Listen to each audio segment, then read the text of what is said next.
দূরদর্শী পরিকল্পনা, সামাজিক কল্যাণ এবং ভবিষ্যৎ বাংলাদেশের প্রতি দায়বদ্ধতার যে বার্তা তিনি তুলে ধরেছেন তা অনেক মানুষের মাঝে ইতিবাচক প্রত্যাশা এবং গণমানুষের কাছে আশার সঞ্চার করেছে। একটি মানবিক, অন্তর্ভুক্তিমূলক ও উন্নয়নমূলক বাংলাদেশ করার লক্ষ্যে তার উদ্যোগগুলো আমাদের চিন্তার নতুন নতুন দ্বার উন্মোচন করেছে। দেশের কৃষি খাতের উন্নয়ন এবং পানির সমস্যা সমাধানে গ্রামীণ জনগোষ্ঠীর সাথে সশরীরে অংশ নিয়ে দেশব্যাপী শহীদ প্রেসিডেন্ট জিয়া রহমানের ঐতিহাসিক খাল খনন কর্মসূচি তিনি আবারও শুরু করেছেন। প্রাকৃতিক দুর্যোগ মোকাবেলায় মাননীয় প্রধানমন্ত্রীর নির্দেশনায় পুরো রাষ্ট্রযন্ত্র, স্থানীয় প্রশাসন এবং কেন্দ্রীয় মনিটরিং এর মাধ্যমে পাশাপাশি বিএনপি এবং এর অঙ্গ ও সহযোগী সংগঠন একযোগে কাজ করে চলেছে। চট্টগ্রাম বোর্ডে এইচএসসি ও সমমানের পরীক্ষা স্থগিত করা হয়েছে। মাননীয় প্রধানমন্ত্রী জরুরি নগদ অর্থ সহায়তা দিয়েছেন। ক্ষতিগ্রস্তদের জন্য আশ্রয় কেন্দ্র চালু করেছেন। যেখানে প্রয়োজন দেশব্যাপী চাল বিতরণ করেছেন, খাদ্যপণ্য পৌঁছে দিয়েছেন এবং স্থানীয় প্রশাসনকে দুর্গত মানুষের পাশে থাকার, সাথে থাকার নির্দেশনা দিয়েছেন, সেটি মনিটরিং করেছেন। স্বাস্থ্য, নিরাপত্তা, খাদ্য ও পানি সহ বহুবিধ সহায়তায় জিয়াউর রহমান ফাউন্ডেশন উল্লেখযোগ্য অবদান রেখেছে। বন্যায় ক্ষতিগ্রস্ত নারী উদ্যোক্তাদের 1 মাসের ক্ষুদ্র ঋণের কিস্তি ও সুদের টাকা মওকুফ, পরিস্থিতি বিবেচনায় আরো কয়েক মাস বাড়ানোর পরিকল্পনা গৃহীত হয়েছে। বন্যা পরবর্তী পুনর্বাসনের কাজকে সরকার সর্বোচ্চ অগ্রাধিকার দিয়েছে। ক্ষতিগ্রস্ত কৃষকদের সার্বিক সহযোগিতা প্রদানের পাশাপাশি বন্যা কবলিত এলাকার গবাদি পশুকে বিনামূল্যে টিকাদান প্রদান করা হচ্ছে।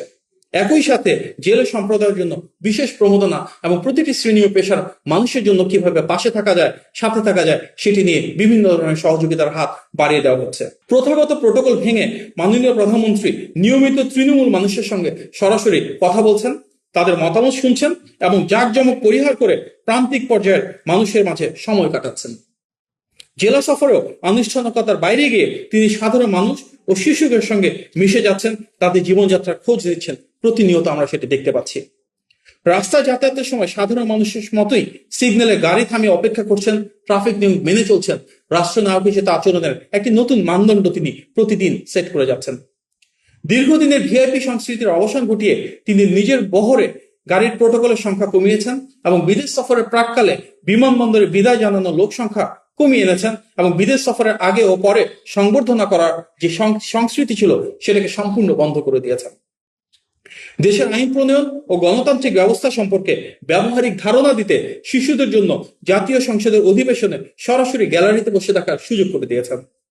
মাননীয় প্রধানমন্ত্রীর নির্দেশনায় প্রথম থেকে পঞ্চম শ্রেণীর 22 লাখ শিক্ষার্থীর অংশগ্রহণে প্রাথমিক গোল্ড কাপ ফুটবল টুর্নামেন্ট, ষষ্ঠ থেকে দ্বাদশ শ্রেণীর শিক্ষার্থীদের নিয়ে স্টার্ট আপ ও আইডিয়া কম্পিটিশন, প্রাথমিক শিক্ষা পদক প্রদান এবং শিক্ষার্থীদের সকল পর্যায়ে বৃত্তির সংখ্যা এবং অর্থ বাড়ানো হয়েছে।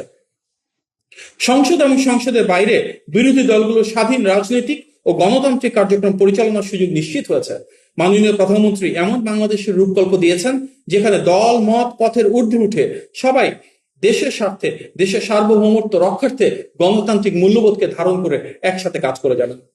মাননীয় প্রধানমন্ত্রীর ভাষায় ফ্যাসিবাদের বিরুদ্ধে সরকার ও বিরোধী দলের মধ্যে জাতীয় ঐক্য থাকতে হবে এবং আমরা দেখেছি বিরোধী দলীয় নেতাও সমাপনী বক্তব্যে গণতান্ত্রিক সে আকাঙ্ক্ষা অনুরণিত করেছেন। In the heart of the city rises a destination built for greatness. International Convention City, Bosundhara. Life takes a new course. সংসদীয় রীতিনীতির প্রতি বিরল সম্মান প্রদর্শন করে সংসদে আইনমন্ত্রীর বক্তব্য চলাকালীন ফ্লোর ক্রসিং এড়াতে মাননীয় প্রধানমন্ত্রী সাধারণ আসনে তৃতীয় সারিতে বসে শৃঙ্খলা, সহনশীলতা এবং সংসদীয় সম্মানবোধের নজির স্থাপন করেছেন।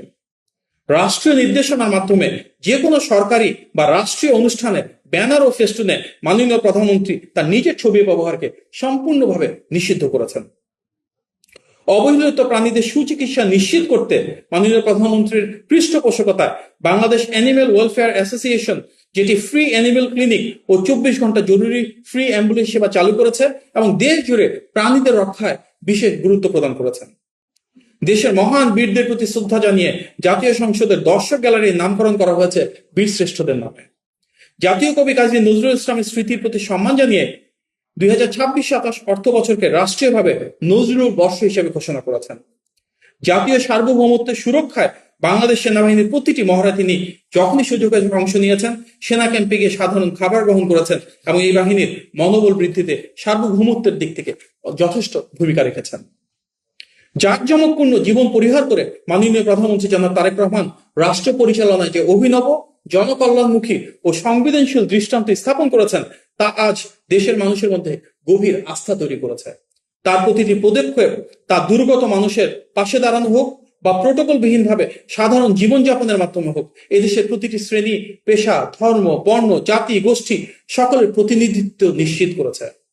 মানবিকতা ও ন্যায়পরায়ণতার এই ধারা অব্যাহত রেখে একটি বৈষম্যহীন, আধুনিক ও সমৃদ্ধ বাংলাদেশ গড়ার অগ্রযাত্রায় মাননীয় প্রধানমন্ত্রী এই রাষ্ট্রনায়কোচিত নেতৃত্ব দেশের ইতিহাসে দীর্ঘকাল স্মরণীয় হয়ে থাকবে।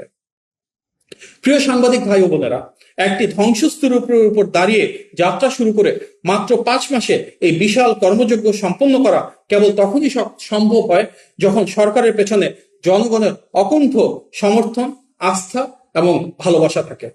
আমাদের নেতা মাননীয় প্রধানমন্ত্রী জনাব তারেক রহমান সবসময় বিশ্বাস করেন, রাষ্ট্র পরিচালনায় জনগণের আকাঙ্ক্ষা এবং প্রত্যাশার প্রতিফলন অবশ্যই ঘটাতে হবে। বিগত 150 দিনে আমরা কেবল সমস্যার সমাধানই দেখিনি, বরং দেখেছি একটি বৈষম্যহীন, গণতান্ত্রিক ও সমৃদ্ধশালী বাংলাদেশের মজবুত ভিত্তিপ্রস্তর কিভাবে স্থাপিত হয়েছে। আমরা ভবিষ্যতের দিনগুলোতেও এই অবারিত উদ্যম, দেশপ্রেম ও দায়বদ্ধতা নিয়ে সরকার এগিয়ে যাবে এবং ইনশাল্লাহ মাননীয় প্রধানমন্ত্রী যে কথা সবসময় বলেন, করব কাজ, গর্ব দেশ, সবার আগে বাংলাদেশ, সেটিকেই ধারণ করবে। আজকের এই প্রেস ব্রিফিং এ আপনার উপস্থিতি অনেক ধৈর্য ধরে কথাগুলো শুনেছেন, তার জন্য আন্তরিকভাবে ধন্যবাদ জানাচ্ছি। এবং প্রেস টিমের সবাইকে, আমাদের দপ্তরের মিডিয়া কোঅর্ডিনেটর আছেন এখানে তারেক ভাই, উনি সহ আপনাদের সবাইকে আবার আন্তরিকভাবে ধন্যবাদ এবং কৃতজ্ঞতা জানাচ্ছি।